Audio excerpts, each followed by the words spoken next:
एक साधारण सुबह थी जब एक आदमी जो बाहर से देखने में आम और मामूली लग रहा था, एक लग्जरी कार शोरूम में दाखिल होता है। उसके कपड़े पुराने और थोड़े मैले से थे, बाल भी संवार कर नहीं रखे थे।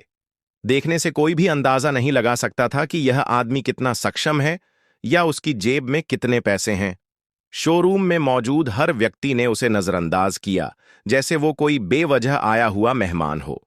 कुछ सेल्समैन आपस में उसके पहनावे पर फुसफुसाते हुए हंस रहे थे। कोई कह रहा था, आजकल तो भिखारी भी शोरूम घूमने लग गए हैं। कुछ लोग उसे ऐसे देख रहे थे जैसे वह चोरी करने आया हो।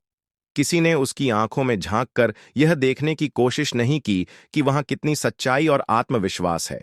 वह आदमी धीरे धीरे कारों को देखता रहा, हर एक गाड़ी को बहुत ध्यान से निहारता रहा, जैसे उसका हर हिस्सा उसे समझना चाहता हो। फिर वह एक सेल्समैन के पास गया और बड़ी ही विनम्रता से पूछा, भाई साहब, ये कार कितने की है? सेल्समैन ने उसे घूरते हुए हंसी उड़ाते हुए जवाब दिया, तेरे जैसे लोग इस कार का दाम जानकर क्या करेंगे? तू इसे खरीद नहीं सकता, जा यहां से, दूसरों का समय बर्बाद मत कर। यह सुनकर पूरे शोरूम में कुछ लोगों की हंसी गूंज गई। किसी ने उसे हल्के में लिया, किसी ने अपमान किया, लेकिन उस आदमी ने न तो गुस्सा किया न ही जवाब में कुछ बोला। उसने बस एक शांत सी मुस्कान के साथ सबको देखा और शोरूम से बाहर चला गया। वह किसी से न उलझा न बहस की, बस चला गया।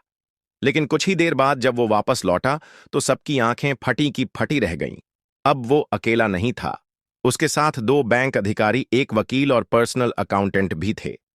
इस बार वो उसी आत्मविश्वास के साथ सीधा मैनेजर के पास गया और बोला, मुझे ये कार नहीं खरीदनी, मुझे ये पूरा शोरूम खरीदना है।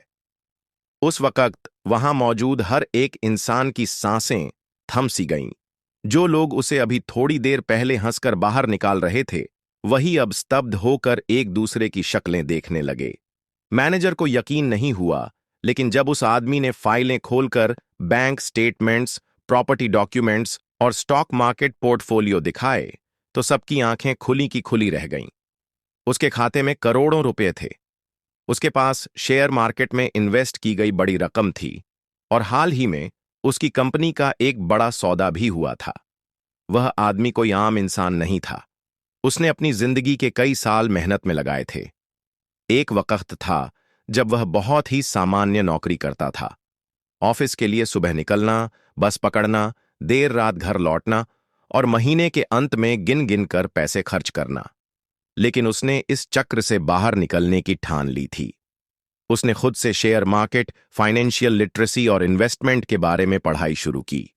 वीडियो देखे, ऑनलाइन कोर्स किए, किताबें पढ़ीं और अपने हर फ्री पल को सीखने में लगाया। शुरुआत में उसने भी कई बार नुकसान झेले। बहुत बार ऐसा लगा जैसे अब सब खत्म हो जाएगा, लेकिन हर बार उसने खुद को मजबूत बनाया, सीखता गया, अनुभव से खुद को निखारता गया। और आज वह दिन था जब उसे देखकर लोग कह रहे थे, सर, हमें माफ कर दीजिए, हम आपको पहचान नहीं पाए। लेकिन उस आदमी ने ना गुस्सा किया, ना बदला लिया।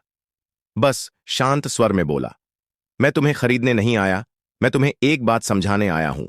किसी को उसके कपड़ों, उसके लहजे या उसकी शक्ल से मत आंको। असली इंसान की कीमत उसकी सोच, उसके संघर्ष और उसके आत्मसम्मान से होती है। जो आज साधारण लगता है, वही कल असाधारण साबित हो सकता है। वह शोरूम तो नहीं खरीदा, लेकिन हर एक दिल में एक गहरी छाप छोड़कर चला गया। उसकी कहानी उन सभी के लिए एक आईना बन गई, जो बाहर से लोगों का आकलन करते हैं।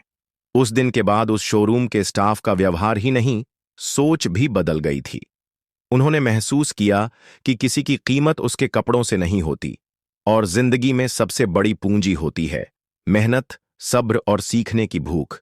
अगर आपको यह कहानी दिल से छू गई हो, अगर आपने इससे कुछ सीखा हो, तो इसे लाइक जरूर करें और अपने दोस्तों व परिवार के साथ शेयर करें। हो सकता है यह कहानी किसी की सोच बदल दे, किसी को प्रेरणा दे। और अगर आप ऐसी ही और इमोशनल, मोटिवेशनल और दिल को छू जाने वाली कहानियां देखना चाहते हैं, तो हमारे चैनल को सब्सक्राइब जरूर कीजिए। आपका एक लाइक और सब्सक्राइब हमें ऐसी और कहानियां लाने की हिम्मत देता है। धन्यवाद।